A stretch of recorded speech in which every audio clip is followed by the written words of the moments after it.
kulanti waxaan dhegeystayaal meel walba aad joogtaan kuna soo dhawaada kanaalka arrimaha fanka. Maanta waxaan soo qaadan doonaa Top of Hits Part 1 ayaan kusoo qaadan doonaa. Waa aflaanta gaareen darajada waaweyn sida All Time Blockbuster-ka iyo Blockbuster-ba.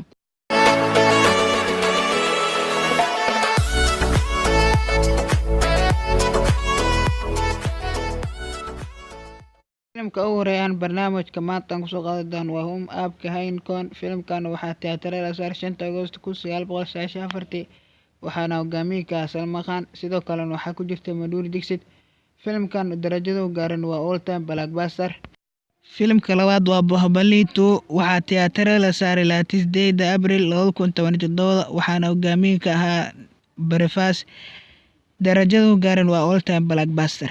Filimka saddexaad waa Qadar waxaa tiyaatarada la saaray 15 Juun 2001 waxaana hogaamiye ka ahaa Sunny Deol. Darajada uu gaaray waa All Time Blockbuster.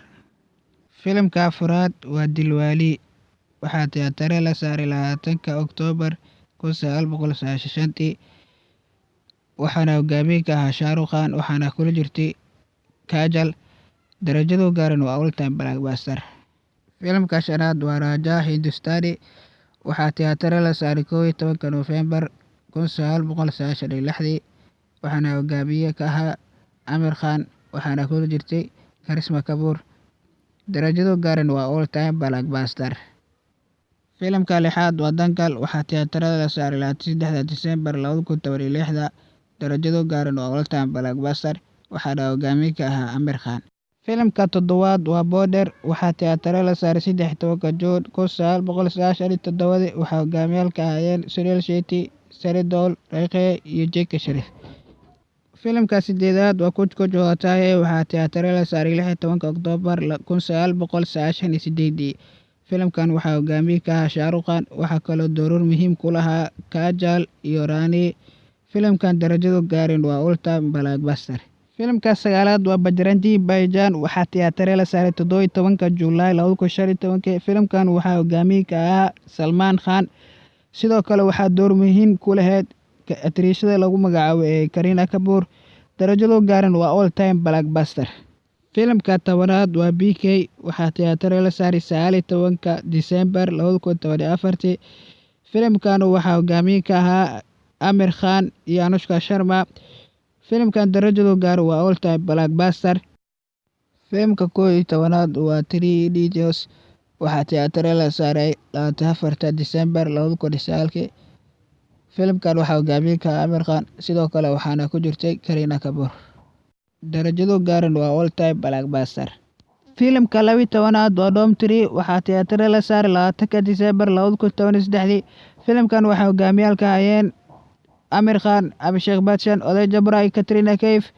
Filimkan wuxuu gaaray darajada All Time Blockbuster. Filimka 13aad waa Tiger Zinda Hai waxaa tiyaatarada la saaray 22 Diseembar 2017.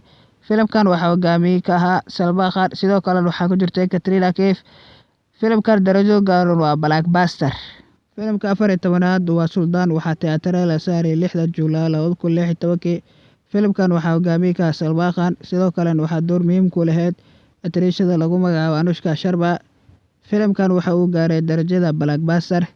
Filimka 15aad waa Kabhi Khushi Kabhi Gham. Filimkan waxaa tiyaatarada la saaray 14 Diseembar 2001. Filimkan waxaa hogaamiyaal ka ahaayeen Amitabh Bachchan iyo Shah Rukh Khan iyo Kajol, sidoo kale waxaa ku jiray Kareena Kapoor iyo Hrithik Roshan. Filimka 16aad waa Kahona Pyar Hai. Filimkan waxaa tiyaatarada la saaray 14 Janaay 2000. Filimkan waxaa hogaamiye ka ahaa Hrithik Roshan, sidoo kale waxaa ku jirtay Amisha Patel. Filimkan darajada uu gaaray waa Blockbuster. Filimka 17aad waa Karan Arjun. Filimkan waxaa tiyaatarada la saaray 13 Janaay 1995. Filimkan waxaa hogaamiyaal ka ahaayeen Shah Rukh Khan iyo Salman Khan. Darajada uu gaaray waa Blockbuster. Filimka 18aad waa Dil To Pagal Hai. Filimkan waxaa tiyaatarada la saaray 31 Oktoobar 1997. Filimkan waxaa hogaamiye ka ah Shah Rukh Khan, sidoo kale waxaa ku jira Karisma Kapoor iyo Madhuri Dixit iyo Akshay Kumar. Filimkan darajada uu gaaray waa Blockbuster. Filimka 19aad waa Padmavat. Filimkan waxaa tiyaatarada la saaray 5 Janaay 2018. waxaana hogaamiyaalka ahaayeen Shahid Kapoor, Deepika iyo Ranveer Singh. Filimkan darajadu gaareen waa blockbuster. Filimka ugu dambeeya waa Hum Saath Saath Hain. Filimkan waxaa tiyaatarada la saaray 5 November 1999. Filimkan waxaa hogaamiyaalka ahaayeen Salman Khan iyo Saif Ali Khan iyo Karisma Kapoor. Filimkan waxa uu gaaray darajada blockbuster.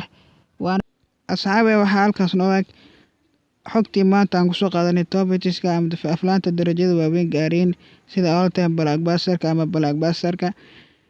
Xogtan waa xog aan kasoo xignay shabakadda Box Office India.